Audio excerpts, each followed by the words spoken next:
الحمد لله وكفى وسلام على عباده الذين اصطفى اما بعد۔ معزز سامعین کرام، عزیزان محترم، بخاری شریف میں ایک روایت امام بخاری علیہ الرحمہ نے 5 جگہ بیان کی ہے کہ بنی اسرائیل میں 3 آدمی تھے۔ وہ جنگل میں ایک سفر میں جا رہے تھے، اچانک تیز بارش شروع ہو گئی۔ بارش سے بچنے کے لیے پہاڑ میں ایک غار کے اندر وہ چھپ گئے۔ اچانک سے اوپر سے ایک لڑکتا ہوا پتھر آیا، بڑا سے پتھر جس نے غار کے منہ کو بند کر دیا۔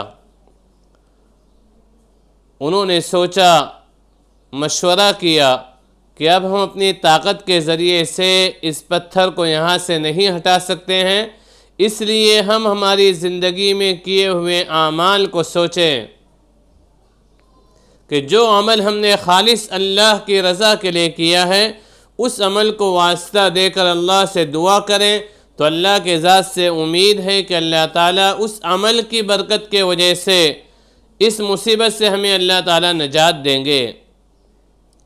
پہلے شخص نے ہاتھ اٹھائے اور کہا کہ اے رب اکرم، آپ کو معلوم ہے کہ میرے پاس چند بکریاں تھیں جسے لے کے میں جنگل میں چرانے کے لیے جایا کرتا تھا، اور جب میں وہاں سے واپس آتا تو واپس آنے کے بعد جب میں اس کا دودھ نکالتا تو سب سے پہلے میں میرے والدین کو دودھ پلاتا، پھر اپنے بچوں کو اور بیوی کو دودھ دیتا۔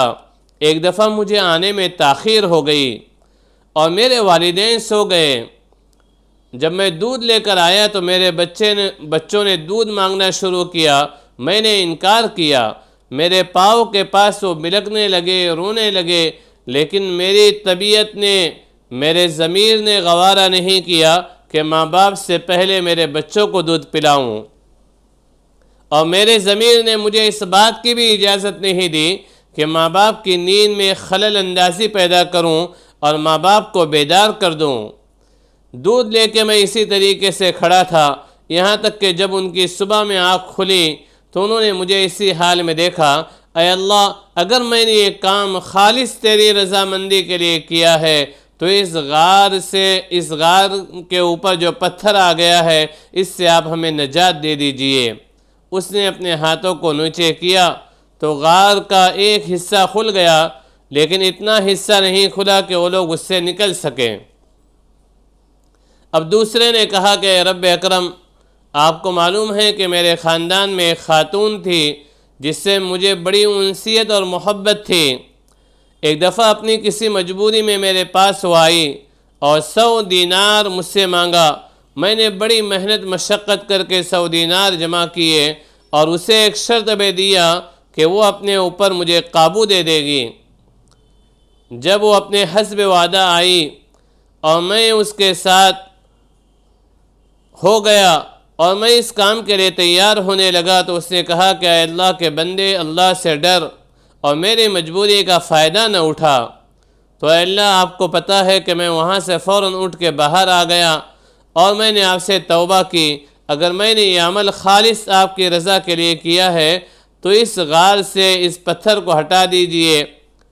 جیسے اس نے دعا کے الفاظ ختم کیے، غار سے چٹان ہٹی، لیکن اب بھی اتنی نہیں ہٹی کہ وہ لوگ آسانی سے نکل سکیں۔ اب تیسرے نے اپنے ہاتھوں کو اٹھایا۔ اے رب اکرم، آپ کو معلوم ہے میرے یہاں چند مزدور تھے، ان میں سے ایک مزدور تھا، اسے مزدوری میں نے دینے کا ارادہ کیا، اس نے نہیں دی اور وہ وہاں سے چلا گیا۔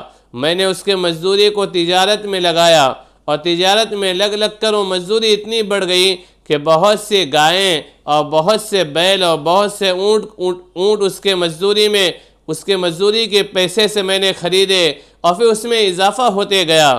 میں نے ایک چرواہا بھی رکھ لیا۔ ایک طویل زمانے کے بعد، ایک لمبے عرصے کے بعد وہ میرے پاس آیا اور کہنے لگا، اے شخص، تجھے اللہ کا واسطہ دے کے میں تجھ سے سوال کرتا ہوں کہ میری جو مزدوری باقی تھی وہ مجھے دے دے۔ میں نے کہا کہ اے شخص جتنے بھی یہاں پہ مویشی ہیں، جتنے بھی یہاں جانور ہیں، یہ سب کے سب تیرے ہیں، اور ساتھ میں جو چرواہا ہے یہ تیرا غلام ہے۔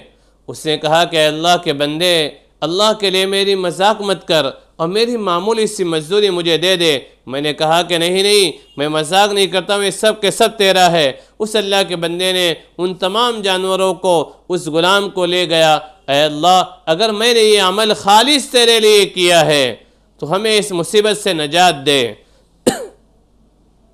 اللہ تعالیٰ نے چٹان کو بالکل ہٹا دیا اور وہ لوگ آسانی سے نکل گئے۔